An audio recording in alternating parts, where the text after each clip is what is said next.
és conosco, Senhor,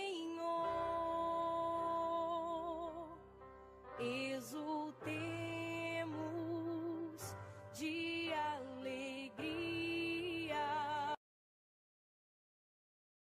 Começamos o nosso programa de direção espiritual, hoje gravando aqui em Brasília, com toda a equipe da Canção Nova de Brasília, a quem eu agradeço pelo carinho, por me receber, e também a Andréia, que nos recebe aqui na sua casa, nos oferecendo esse espaço como um cenário natural, é uma residência mesmo, para que a gente não ficasse sem o programa. Cada um de nós carrega o dom de ser capaz e ser feliz.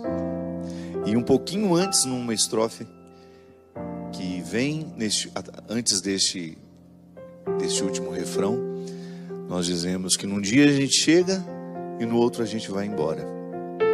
Uma metáfora interessante da duração da vida.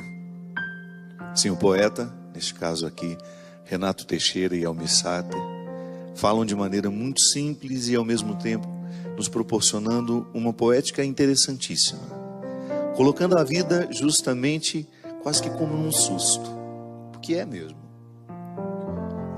E eu acredito que ultimamente nós estejamos todos ainda mais assustados na não percepção do tempo, né? Nós estamos vivendo de uma maneira que parece que a gente não percebe o tempo passar. Se a gente não tem a percepção do momento presente, tudo isso parece um susto. Eu me lembro que na semana passada nós falamos da necessidade de compreender a vida como uma oportunidade única, irrepetível, e nós falamos do quanto nós somos pouco experientes em perceber o nosso cotidiano. Ainda essa semana lá no Twitter, uma pessoa que eu admiro muito, ela é psicoterapeuta, ela escreveu assim que, claro, eu não vou repetir da maneira como ela falou, porque não me recordo exatamente como foram as palavras, mas toda sexta-feira nós temos uma enxurrada de vídeos no WhatsApp, de mensagens dizendo assim, sextou. E ela fez uma reflexão interessante sobre isso. Ela viu um pouquinho os avessos. Claro, muita gente pode mandar só por uma graça mesmo, mas a expressão sextou, na maneira como ela é colocada nas redes sociais, dá-nos uma impressão de que a gente só suporta a semana, que nós ficamos loucos para viver o fim de semana como se ele fosse maravilhoso, espetacular, diferente de tudo aquilo que a gente experimenta ao longo da semana. E há uma tristeza mesmo nisso, né? Se você for pensar que a gente vive a segunda, a terça, a quarta, a quinta, a sexta também, como se fosse um peso, um fardo a ser levado, e que somente no momento em que nós iniciamos o fim de semana é que a gente tem algum alento. Aí eu até respondi para ela que talvez o problema esteja em nós não percebermos o valor dos processos. Sim, porque tudo aquilo que eu faço na minha vida é processual. É processual porque são fatos que estão alinhavados por um objetivo. Processo é isso. É tudo aquilo que está alinhavado, que tem coerência, que tem argumentos, e que depois, quando você olha para ele, é um todo. Não é apenas um detalhe, não, é um todo. O processo, ele vai observar todas as fases daquilo que está sendo analisado. E na nossa vida, minha gente, se nós não tivermos a sabedoria necessária, nós vamos viver a vida sempre esquecendo de que ela é processual, querendo apenas o resultado das coisas. E não é assim. Se eu não me alegrar no processo, a felicidade não será possível para mim.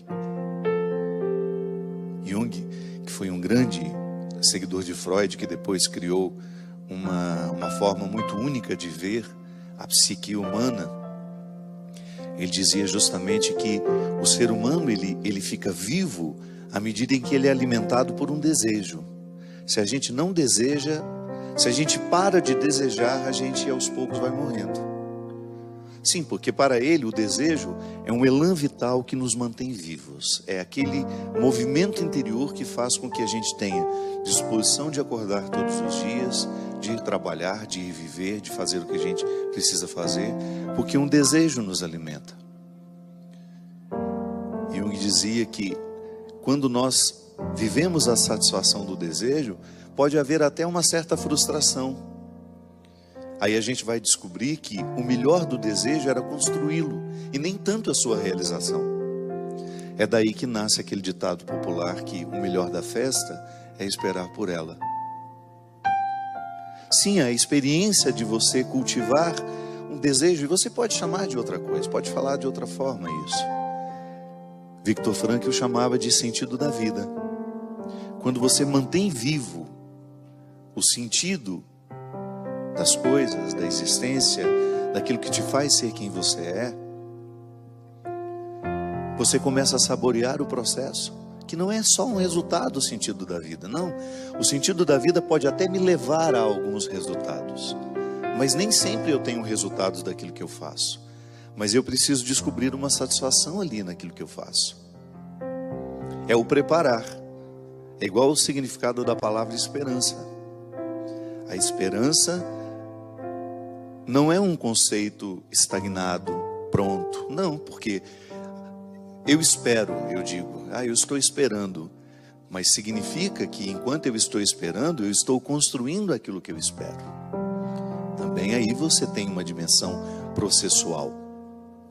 Você não está de mãos cruzadas, braços cruzados, esperando por aquilo que você quer que aconteça. É por isso que na esperança cristã é uma esperança operante.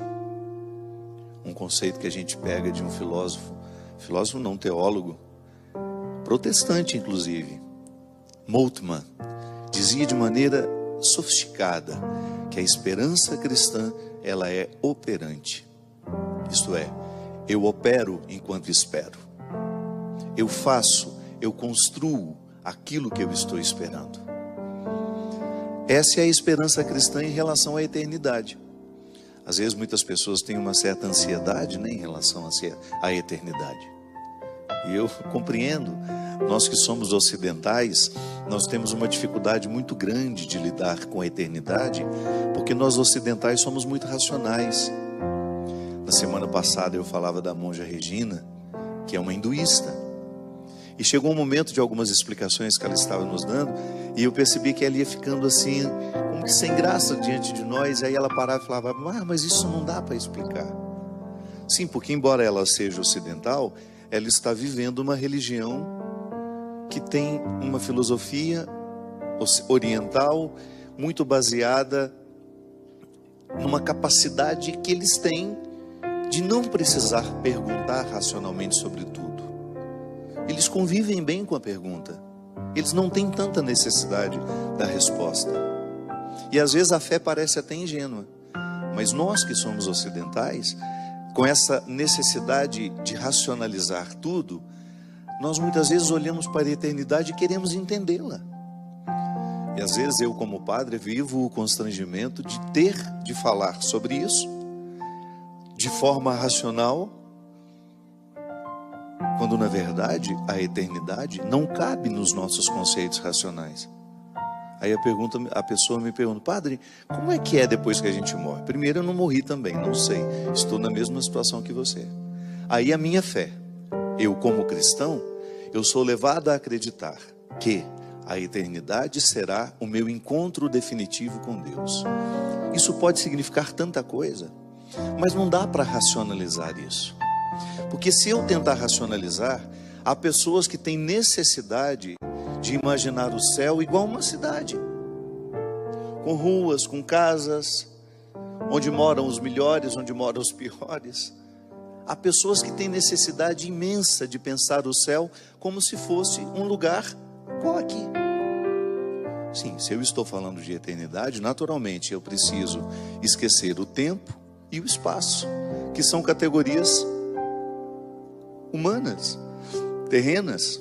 O tempo, esse que a gente olha no relógio, O espaço, essa localização, onde fica essa casa, onde fica a outra casa, onde está essa cidade. Você pega um mapa e você identifica as cidades, os países, os estados.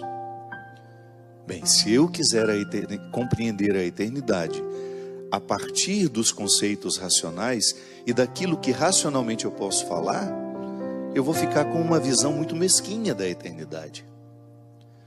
É por isso que Moltmann dizia que o conceito de esperança é a forma mais justa e honesta que nós temos de pensar a eternidade. A partir dele, eu espero, mas o que eu espero? Não sei. Será uma surpresa. Mas enquanto eu espero, eu preparo, porque a esperança é operante. Tá, mas como é que eu preparo? Vivendo bem. É vivendo bem que nós preparamos a eternidade. Pare de ficar com essa ansiedade, de ficar querendo saber como será depois da morte. Ocupe-se da vida, é a única maneira que você tem de preparar a morte. É a maneira mais justa, mais honesta que você tem de olhar para a sua eternidade, para aquilo que lhe espera, é vivendo bem o momento presente.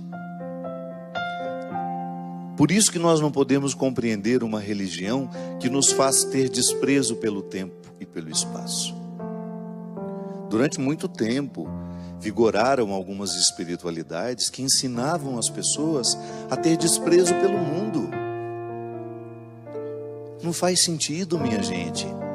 O mundo a que Jesus se referia, vós estáis no mundo, mas não sois do mundo, essa expressão de Jesus para os seus apóstolos não era para que eles desprezassem as coisas do mundo, não, era para que eles soubessem que este mundo é passageiro, essa casa é passageira, este piano é passageiro, este material que nós estamos usando para fazer esse programa chegar até você é passageiro, essa televisão que você está tendo aí diante de você, por onde nós entramos, por onde nós passamos, é passageira.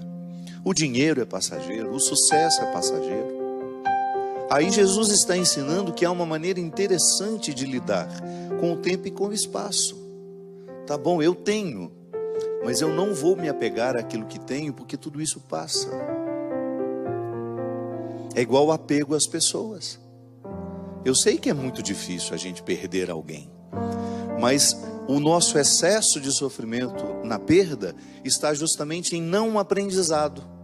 Nós não aprendemos que as pessoas também serão passageiras na nossa vida. A gente pode até saber, mas a gente não aprendeu. É igual a música. A lição nós sabemos de cor, só nos resta aprender. Sim, tem muita coisa que nós sabemos de cor, mas ainda não aprendemos. Pode ser que se a gente tivesse sido educados desde pequenos a compreender a morte como um processo natural na nossa vida, nós teríamos menos dificuldade no momento em que ela acontecesse ao nosso lado. Mas às vezes a falta de espiritualidade, a falta de vida interior, nos faz a gente ficar apegados demais à matéria e às pessoas. Pois é, são as nossas dificuldades, porque somos ocidentais. Somos apegados demais ao tempo, ao espaço, e queremos compreender a eternidade a partir do limite que nós temos. Eu, como professor de escatologia, eu tinha que falar tudo aquilo que a igreja diz sobre céu, inferno, purgatório. Mas eu tinha um desafio a mais, que não era apenas deixar os meus alunos reproduzirem o que a igreja ensina sobre isso. Porque às vezes a catequese, ela pode ser mais uma vez um reforço desse excesso de materialidade. Então, a pregação, ela chega até mim falando do céu, falando da eternidade, e ela pode me sugerir novamente um reforço de que é material. O céu é material, o céu é localizado, o céu está no tempo e no espaço. Não. Então o meu desafio como professor era que nós soubéssemos falar a linguagem sem ficarmos presos a ela. A eternidade é muito mais uma esperança do que um conceito fechado. Tá bom, eu espero. Mas o que eu espero? Não sei. Mas eu vivo bem para esperar. E aliás, a melhor maneira de preparar a eternidade é vivendo bem. Não há outro jeito. Se eu estou atento aos processos que me cercam, a minha vida profissional, a minha vida afetiva, e aí você pode desdobrar-se naquilo que você faz, em tudo aquilo que você tem, nas suas demandas do dia a dia. Se você se propõe a viver bem tudo aquilo que você faz, e o que é viver bem, minha gente? É você ser correto, você ser justo, você ter da compreensão de que não faz sentido você ser um instrumental de injustiça no mundo. Comece, por exemplo, a permitir o ódio morar dentro de você. Comece a permitir a vingança ficar alojada dentro de você.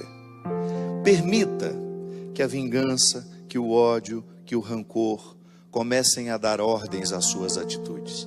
Sim, porque as minhas atitudes, elas são todas ordenadas por aquilo que sinto e penso. Ou você acha que a sua atitude está deslocada? Não, ela é sempre um fruto do que você pensou e sentiu. E faz tudo dentro do mesmo lugar. É dentro do cérebro que tudo isso acontece. É na mente. Às vezes a gente usa o coração, né, para simbolizar o amor, o sentimento. Sim, não tem problema você simbolizar. Mas é aqui que tudo acontece. Pensamento e sentimento. São eles que dão ordem às minhas atitudes. Tudo aquilo que sai de mim como uma atitude, como um gesto, é fruto do meu pensamento e do meu sentimento. E é por isso que eu preciso ter um cuidado imenso com aquilo que eu penso, com aquilo que eu sinto. E consequentemente com aquilo que eu falo. Porque a fala é justamente a expressão do que você está sentindo e pensando. Se eu não cuido, minha gente, daquilo que eu penso, se de repente eu começo a alimentar, está aqui o João Paulo, boa noite João Paulo, obrigado pela sua presença. Se de repente o João Paulo faz parte da minha ambiência afetiva, eu convivo com ele, e eu começo a alimentar dentro de mim um ódio pelo João Paulo, às vezes sem motivo, e você sabe que isso é possível. Às vezes você pega a implicância de uma pessoa, pega a birra dela, você não sabe exatamente porquê, você não buscou os motivos dessa implicância, dessa dificuldade com aquela pessoa, e você começa a alimentar um sentimento ruim em relação a João Paulo. Eu começo a alimentar o meu pensamento, nossa, gostaria tanto que João Paulo, que ele fosse mandado embora do serviço dele, que não desse certo. Fico sabendo que ele está batalhando por uma coisa, eu ali, no silêncio do meu coração, fico pensando que eu ficaria muito feliz que aquilo desse errado. Eu tenho certeza que eu estou falando aqui e você está se identificando com o que eu falo. Sabe por quê? Porque nós somos todos iguais. Em algum momento, o nosso pensamento colocou-nos contrários a alguém, mesmo que fosse sem motivo. E às vezes tem motivo também. O que eu estou dizendo é que se você alimenta o que você pensa em relação àquela pessoa, e se você está alimentando um pensamento que é nocivo, que é ruim, que prejudica, que é injusto, aí naturalmente aquele pensamento se desdobra num sentimento de aversão, ou às vezes é até o contrário. Começa com o sentimento de aversão e depois você começa a pensar coisas ruins sobre ele. Se você alimenta isso dentro de você, se eu alimento, no exemplo que eu estou dando, se eu começo a alimentar o meu sentimento de rejeição a João Paulo e o meu pensamento de desejar que João Paulo se dê mal, que João Paulo morra, que João Paulo seja prejudicado, eu estou a um passo de ser capaz de fazer um gesto concreto que prejudique a vida de João Paulo. Será, padre? Sim. Muitos monstros nos habitam, minha gente. Por isso que eu digo para você, a gente olha para essas pessoas que são capazes de matar, que são capazes de assassinar outras pessoas, e a gente se acha tão diferente delas. Começa a alimentar o ódio dentro do seu coração para você ver.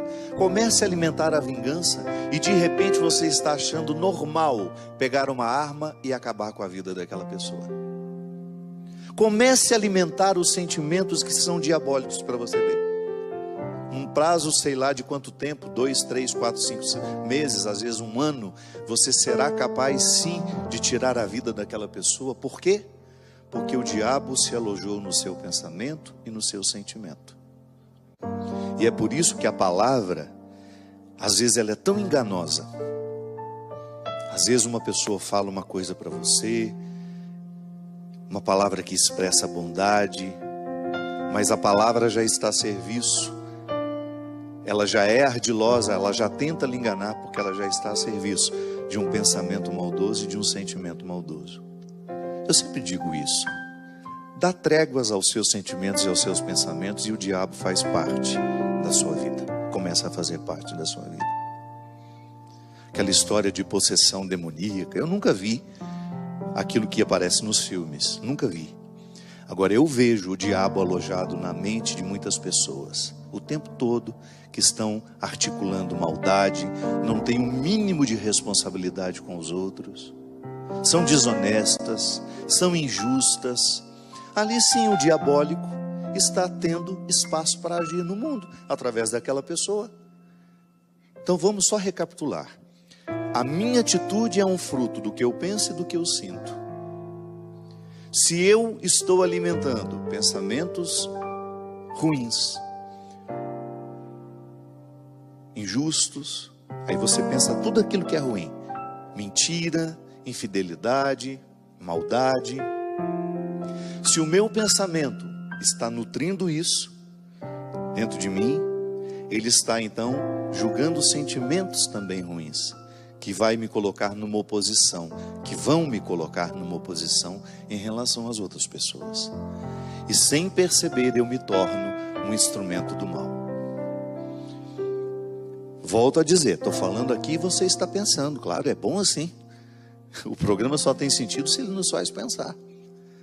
Eu tenho certeza que você já identificou isso em você, ou então naquela pessoa maldosa lá do seu trabalho, que está sempre articulando contra outras pessoas, ou aquela pessoa que se tornou uma habitação da desonestidade. Ela é capaz de qualquer coisa para manter os seus interesses. Ela é capaz de passar por cima do outro. Ela é capaz de causar um prejuízo e nem fica preocupado. Dá o calote aqui, dá um calote ali. Engana um aqui, engana um outro ali. Isso é possessão demoníaca. Porque nós não nascemos para isso.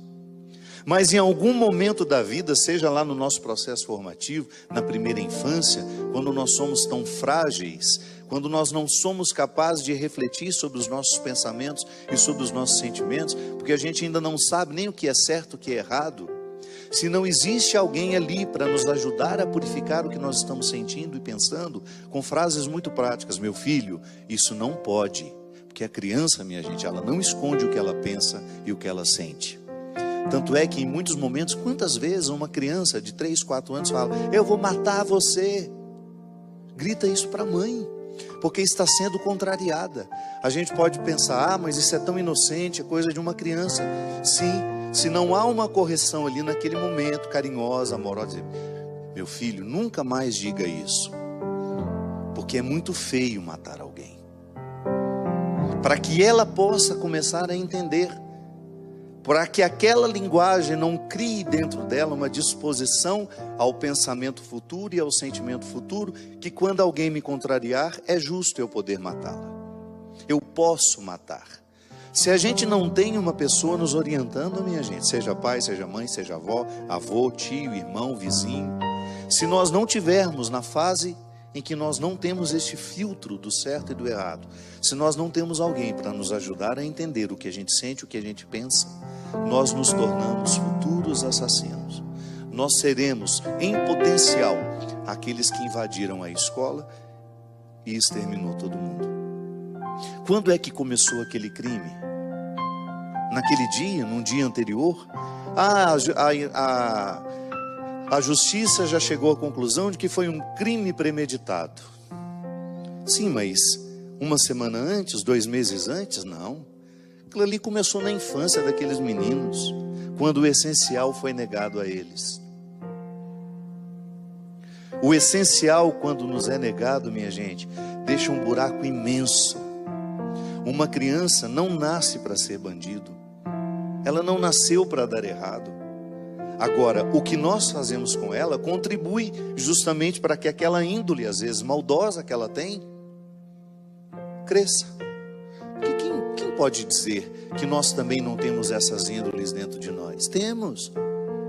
Descuide de você para você ver o monstro que você se torna. Eu sempre digo isso. Nós que somos religiosos, nós que vivemos uma experiência de Deus, porque publicamente dizemos isso aos outros. Não estou dizendo que aquele que não diz não viva. Estou dizendo eu, no meu caso. Você já imaginou que contraditório seria se nos meus bastidores eu fosse uma pessoa maldosa? Se eu não tivesse capacidade de reconhecer os meus erros? Se eu prejudicasse João Paulo conscientemente, mesmo sendo padre? Isso acontece muito. Uma casca religiosa para esconder maldades vergonhosas. Como os padres que foram acusados de pedofilia, abuso sexual de pessoas que vão buscar, ou outras lideranças religiosas, padres, pastores, leigos, que exercem uma autoridade religiosa sobre alguém e abusam, ultrapassam uma maldade, minha gente, que está protegida pela religiosidade. É o que eu estou dizendo. Se eu não cuido dos meus sentimentos e dos meus pensamentos diariamente, purificando-os, pedindo perdão a Deus e aos outros, eu me torno um monstro. Sim, tenho potencial para ser santo, tenho, mas também tenho potencial para ser um monstro. E com você não é diferente. É por isso que você precisa ficar muito atento ao que você sente, ao que você pensa e, consequentemente, ao que você fala, para que você não se torne um obstáculo para si mesmo, para que você não se torne um monstro, para que você possa recolher de você somente aquilo que você tem de melhor e purificar no dia a dia, para que toda essa tendência que você tem a fazer a maldade não cresça dentro de você. Maravilhas fez conosco o Senhor. Exultei